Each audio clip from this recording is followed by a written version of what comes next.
په کابل ښار کې د حلال غوښو او حیواني محصولاتو د خرڅلاو لپاره یو نوی معیاري مسلخ جوړ شو.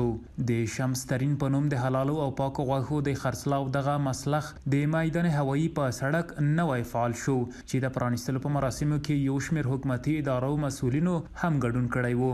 د کرنې او مالدارۍ وزارت مسؤلینو ویل چې د چاپیریال د پاک ساتنې او هیوادوالو ته د حلالو او پاکو غوښو د وړاندې کولو په موخه په کابل او نورو ښارونو کې د داړه روغتیایی او معیاری مسلخونه جوړ شي. امراض گوناگون برای هموطنای ما پیدا شده.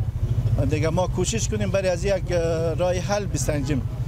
بینان راه حلش از این بود که باید مسلخ‌های معیاری به افغانستان ایجاد شود و برای هموطنای ما، همشهریای ما، برای قصابای ما، هتل‌های ما گوشت صحیح و سالم عرضه شود.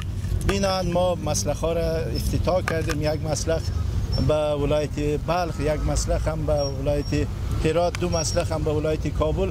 البته این مسلخ ها بسنده نیست، تنها به ولایت کابل تقریبا بیش از 7-8 مسلخ باشه که بسنده شوه چې دغه د انسانانو د صحت د لپاره کار وسی.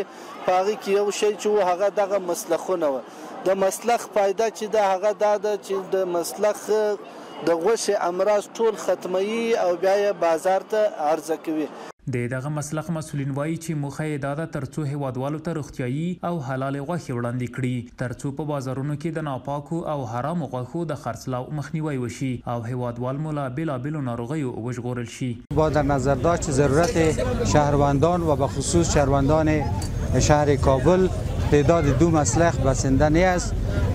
شرکت شمس ترین در نظر داره انشالله در آینده ان قریب تعداد مسلخ ها را با همکاری و هماهنگی وزارت های مختلف امارت اسلامی ازدیاد ببخشه. مسلخ های موجوده ما با استاندارد معیاری و بین المللی مهیاست. د یادونې وړ ده چې د هیواد په یو شمېر بازارونو کې لا تر اوسه هم ځینې قصابۍ ناپاکې او حرامې غوښې پلوري چې ډیری د مړه شوو چرګانو غوښې پکې دي. روغتیا پالان وایي چې حرام او ناپاکه حیواني محصولات د بېلابېلو ناروغیو د لیږد سبب ګرځي او باید مسؤل ارګانونه یې په جدي توګه مخنیوی وکړي.